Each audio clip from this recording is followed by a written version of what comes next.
communication about your innovation is critical. How do we know? And this is another gift my colleague Dulcie provided for us. This is a way to begin to shape maybe portion size. Do you need this frozen yogurt? Well, if so, here's a small portion. It'll take care of that need. Are you craving it? Well, maybe that's a bigger portion. And are you addicted? Must you have that product? Well, here, have this big amount, and hopefully this evening you won't have quite a large dinner. But what I think is the way they're beginning to interpret both sample size, product size, and also what we call it. But we love the fact that this is a dairy food, and they get the fact that it can be pretty craveable. History of craveability.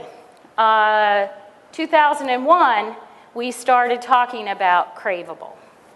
At the time, we had a sponsor who was working with us, the company called McCormick. I think you guys are familiar with McCormick or Schilling.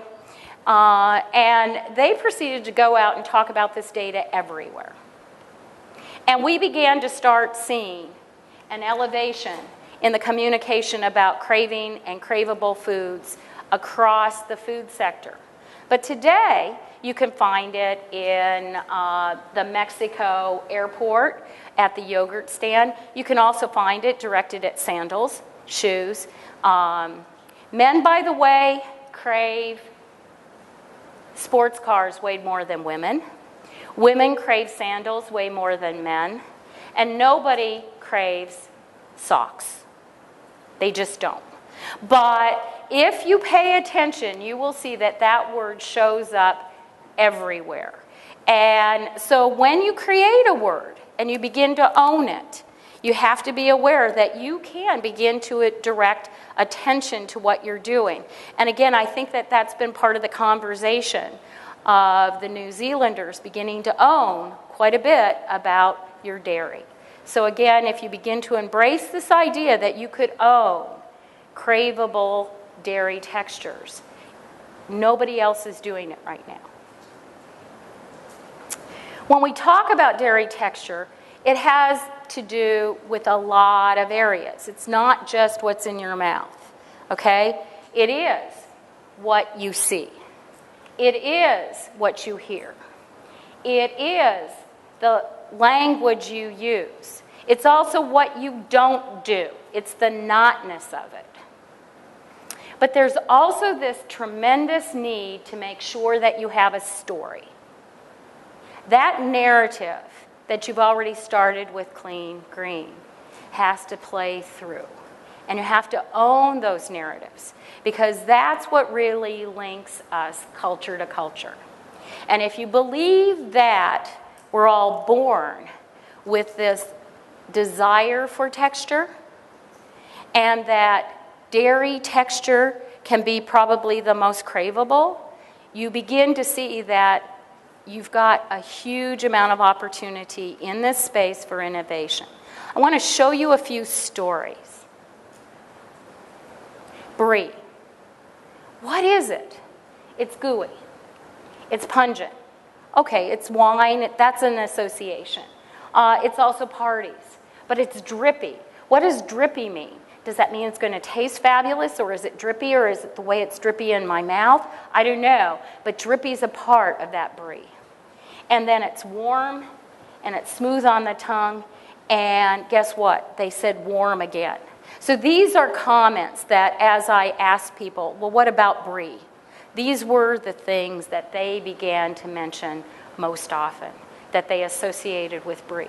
And if you look at it, how many of those are taste versus how many of those are textural terms? Ownable, craveable. Ice cream sundae, ice cream. Creamy. Okay, it's summer. It's summer here. Smooth, sweet, firm, slow melt. Tongue doesn't feel ice crystals, very important. Decadent. The order is also important. Sloppy, it can get sloppy when you're eating it on an ice cream cone. You've got the combination when you can pair it with the topping, that it's hot and cold, and guess what? It goes to rich. And is rich a taste, or is it a texture? I can't get to rich dairy without texture. I can do all I want with flavor. I can't get to rich until I make it silky and creamy in your mouth. Yogurt. Yogurt begins to bring in a few more words. There's a bit more going on with yogurt that has to do with taste when we start looking at some of these words. But look at how important the idea of cool is.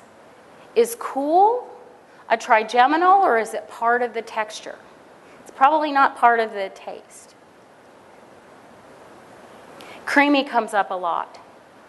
And be very sure you understand creamy.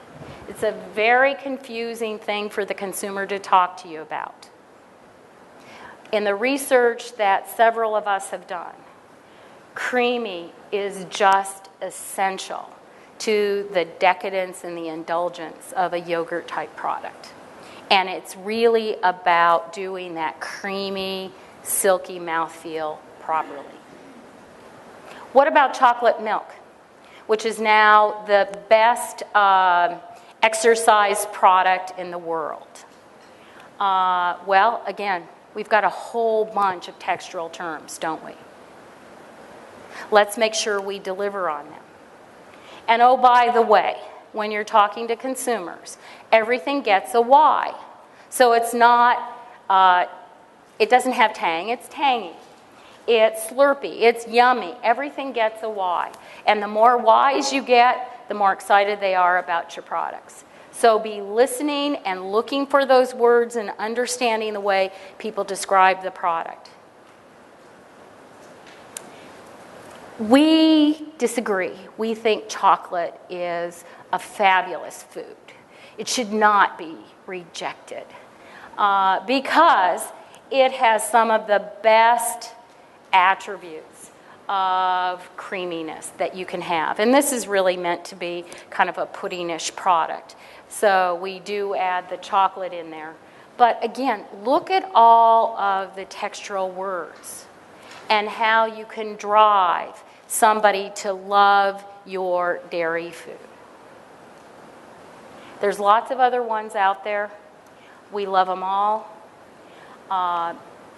But we really hope that what we've done is while we took, we pulled away from flavor, we hope we've gotten the idea to you that you really, really have to spend the time and love texture and dairy texture, because it really is my reason to fall in love over and over with dairy foods.